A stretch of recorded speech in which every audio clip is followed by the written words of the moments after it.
if we're going to view our life on this earth as a means, not an end, as a means to get to our eternity, so we have 6 million who had a short cut, a short sprint, and they reached the highest level of Olam Haba for eternity.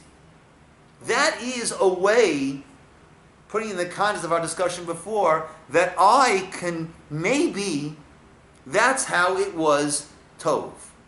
Whereas I'm convinced the Chisaron is in my understanding, not in an aspect of God. How could that be good? Maybe that's how it's good. Maybe every single one of those 6 million souls are saying the best thing that ever could have happened to me was to endure that living hell, unspeakable hell, for the amount of time that I endured it, and now have this for all eternity. Maybe every single one of those. Now, living in this world, Yafi, where all we know is what we see, and when we talk about the world to come, we say, Ayin lo ra'ata, no eye has seen, right? So we have no idea what's going on over there, right? So I think it's short-sighted to say that can't be when we've just been here and haven't seen there. I'm saying that, to me, that is a possibility within my framework, that I don't want to believe God is limited in A, B, C, D. And therefore what's limited is my understanding.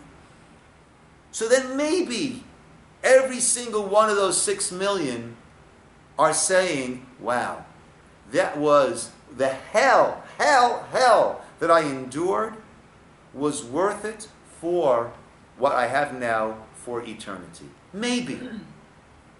You can't agree that it's a maybe? It's a 6 million had a shortcut to the crematorium. That's what they had. So again, Yafi, yes. If it ended with a crematorium, I agree with you. There are survivors. Yafi. Yafi, if the crematorium was the end, if I believed that the crematorium was the end, if I didn't believe that there is more, there's an afterlife, I'm with you. I'm with you. But that's not my belief, that's not the Torah belief. We don't know if there's afterlife or not. So you don't know. That's, Yafi, whether we know or don't know, that's not the Torah belief. So you can't cut off half or 3/4 of what the Torah says and say, so this doesn't make sense. The Torah belief is this world is a corridor leading us into the Traklin, into the palace. That's the Torah belief. If we believe it ends with crematoria, I agree with you. Then there's no justification. But the Torah belief is not that it ends in the grave.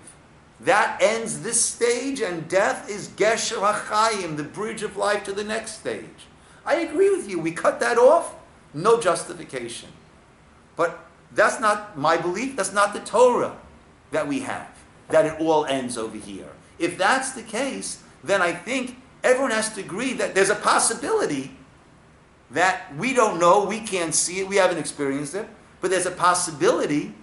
And again, this is how I can fit into my framework, that what's lacking in me is the understanding. Perhaps the understanding is, maybe, that every single one of those 6 million, I believe that, but I'm putting it out there as a maybe, every single one of them will say, this was the best thing that could have happened to me.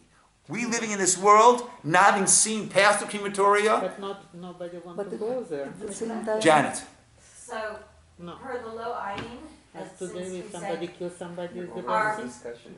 our reference frame, like you say, the fish tank analogy is limited, and so we don't know Olam Haba, and also because, as you say, Hashem is essentially unknowable, those two.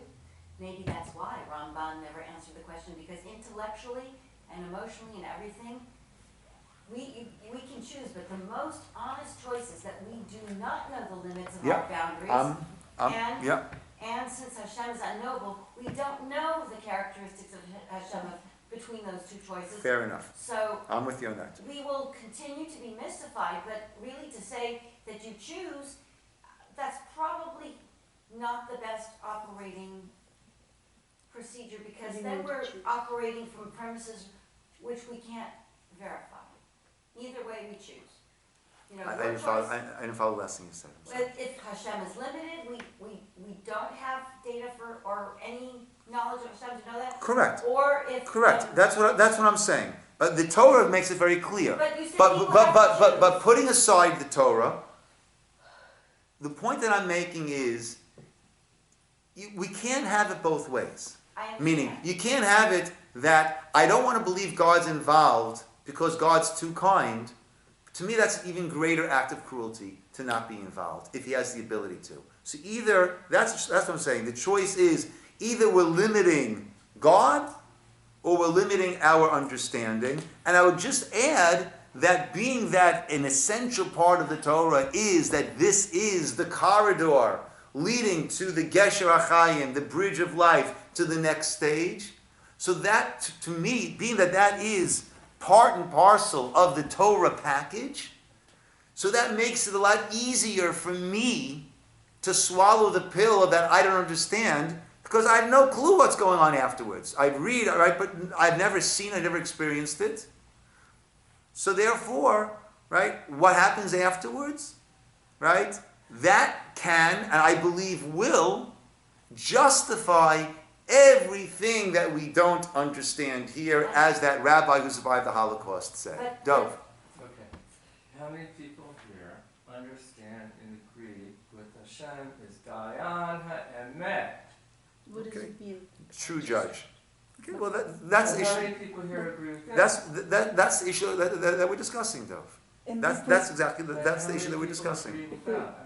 I understand. Yes, that life in this world is just not the end, but kind of like the means. Transitional. But at the same time, like it's God's great blessing and gift to give life. Yes. Yes. Life in the 100%. world.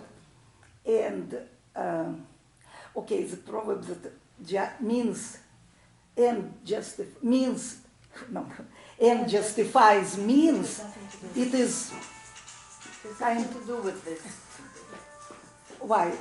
Then it to consider that God, Rosa, it is God's great blessing to live in the world. Rosa, And God deprives.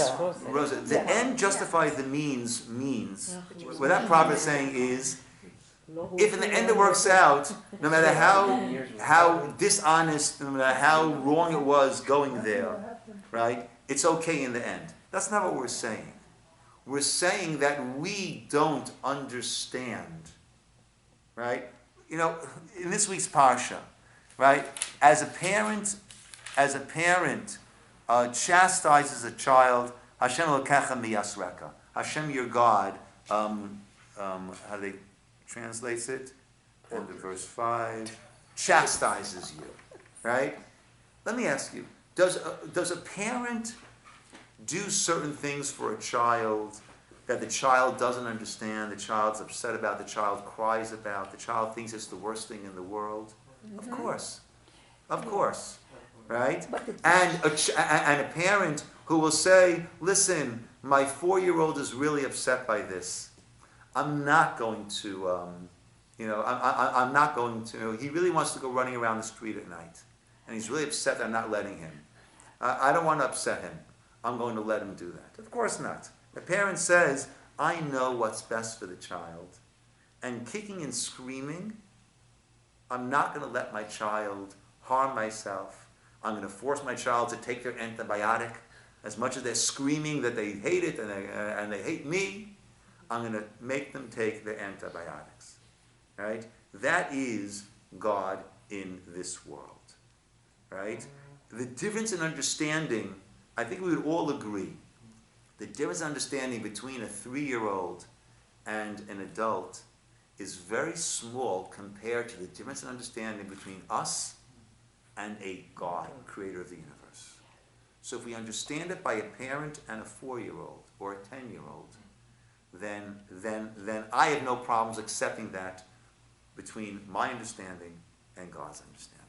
And for Okay, that, but parents, normal parents will never do like too harsh and too cruel things to their child, Exactly right. including, God forbid, It's the depend. killing. It's very Right. depend. Like how? Right. Usually the Let me ask you a question. It has Would a parent, limits would a, within humanity. okay, so you're once again, because a parent only deals within the This context world. of this world. Yeah, I Would a understand. parent do an amputation Yes, on a child yes, if necessary. to save the child's life? Would a parent do an amputation? Yes. Yeah. Of course. So, within the context of this world, right, we would cut off in order to give life. But if we extend that context beyond just this world, so then there could be an amputation which could lead to a death in order to give eternity, in order to give life. In other words, within this world, a parent would never kill a child because we're only working within the parameters of this world. And everything we do has got to be for the good. But when we extend the parameters, as Judaism believes the parameters are extended, so then it's a whole different vista that opens up. But I think what I'm saying is correct.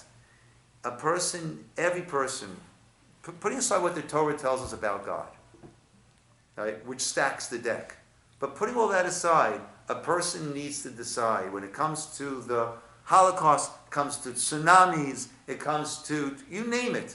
There are no shortage of horrific, tragic events that take place in this world.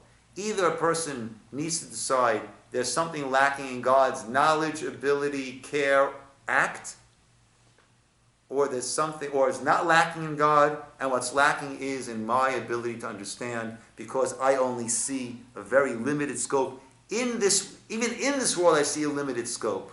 Forget about what stretches out beyond this physical world that the Torah speaks of. and we missed my point, it's precisely because of those unknowable things that we have to allow ourselves, like Ramban did, and didn't answer at all, and didn't make that Yeah, designation. because we don't understand. Yeah, Rambam. It's Not not Ramban. It was Rambam. not Maimonides, it was Maimonides. Maimonides. Okay, Rambam. Rambam. Yeah, got it. Because Because we don't. the two factors, we have to just sit back and maybe be frustrated and say we don't know the characteristics of Hashem, and we don't know our boundaries either, so we Got don't it. know where that That's what we're lies. saying. Yes. Yes. So it's not necessarily intellectually or emotionally honest to make that choice. Okay. Either way. So that, my friends, is the struggle, But we're not. right, of Shema Yisrael Hashem Elokeinu Hashem Echad. That's a struggle. None of us struggle. I don't think any of us struggle. I never struggled with, oh, maybe there's 2 gods. Maybe there's 3 gods. No, there's only one. There's only one. Oh, but I don't struggle with that. What we all struggle with is Hashem Elokim. That it's all one. That all the din, all the judgment events, that is all coming from a loving God. And that is what I think most of the world does struggle with, evidenced by our discussion this morning. I hope that we perhaps clarified it a little bit more. But I think honestly, we need to boil it down just to that decision. Is something lacking in God? A, B, C, D? Or is something lacking in my understanding? And I say. And that's, and I know.